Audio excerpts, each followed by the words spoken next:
Guys एक बहुत ही interesting update है आधार हाउसिंग फाइनेंस कंपनी के बारे में। तो ये कंपनी क्या करती है, आपका जो अफोर्डेबल होम लोन्स होता है वो प्रोवाइड करती है। 10 लाख 5 लाख का लोन प्रोवाइड करती है और उसके बेसिस पे इंटरेस्ट चार्ज करती है। तो इस पूरे सेक्टर में बहुत अच्छा खासा ग्रोथ देखने के लिए मिल रहा है और ये कंपनी जो है लगभग 20-30% से ग्रो करती है और इसका प्रॉफिट भी उसी रेंज से ग्रो कर रहा है। तो कंपनी बहुत ही मस्त है। इसका जो मार्केट कैप है लगभग 20,000 करोड़ का है और करंटली इसका जो प्राइस टू अर्निंग है वो 20 के आसपास का चल रहा है और ग्रोथ भी कितने का है, 20 से 30% का ग्रोथ है। तो अब देखिए आपका इसका जो वैल्यूएशन है वो काफ़ी सस्ता हो गया क्योंकि इसका पैग रेशियो लगभग 1 के पास आ रहा है। ग्रोथ इसका 21-22% का है, 30% तक कभी कभी जाता है, बट प्राइस टू अर्निंग इसका 20 है। तो जब उसको ग्रोथ से डिवाइड करेंगे तो आपका पैग रेशियो निकल के आता है 1 का, जो कि वैल्यूएशन का मैट्रिक है जिसको मैं खुद फॉलो करता हूँ।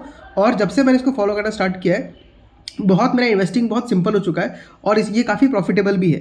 तो इसमें इंटरेस्टिंग चीज़ क्या है कि ब्लैक स्टोन बोल की कंपनी है, बहुत बड़ी इन्वेस्टमेंट फर्म है जो आधार हाउसिंग फाइनेंस में लगभग 25% तक का स्टेक लेने का सोच रही है। अभी इसके पास, इस कंपनी के पास मतलब कितना स्टेक है ब्लैक स्टोन के पास, लगभग 0 है, कुछ भी नहीं है। लेकिन ये इस एक्विजिशन के थ्रू कितना स्टेक कंट्रोल करेगी, लगभग आपका 25%। तो ये दिखाता है कि इस कंपनी में बहुत ज़्यादा ग्रोथ की अपॉर्चुनिटी है। वैसे कंपनी अच्छा ग्रो कर ही रही है, लेकिन एक बड़ा इन्वेस्टर अगर इस कंपनी में इन्वेस्ट करने का सोच रहा है तो एक बहुत अच्छा इंडिकेशन है, स्ट्रॉन्ग इंडिकेशन है कि आगे जाए कंपनी बहुत ज़्यादा ग्रो कर सकती है। अभी अगर मैं देखूँ तो कंपनी का मार्केट कैप बहुत ही छोटा है, सिर्फ 20,000 करोड़ का है और वो कितने प्राइस से बाय कर रही है। जो ब्लैक स्टोन है वो इस कंपनी को उसने ओपन ऑफर लेके आया है लगभग 469 पे बाय करने का और अभी स्टॉक का प्राइस कितना चल रहा है, 468 का। तो मुझे तो कंपनी ऑलरेडी पसंद था, बट इस न्यूज़ की वजह से मुझे कंपनी में और इंटरेस्ट आया और आज जो मैंने बोला था कि मेरा SG फिनसर्व जो कंपनी है जो अच्छे से काम नहीं कर रहा है उसको मैं लगभग 10% लॉस से बेच दूंगा और उससे जो पैसा निकल रहा है उस पैसे को मैं आज डिप्लॉय कर दूंगा आधार हाउसिंग फाइनेंस में।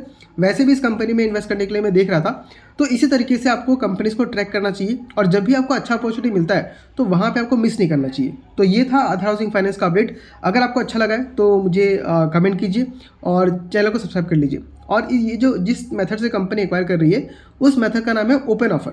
अगर आपको ओपन ऑफर के बारे में जानना है तो कमेंट में लिखिए ओपन ऑफर, मैं उसके ऊपर अच्छे से डिटेल में वीडियो बना के समझा दूंगा।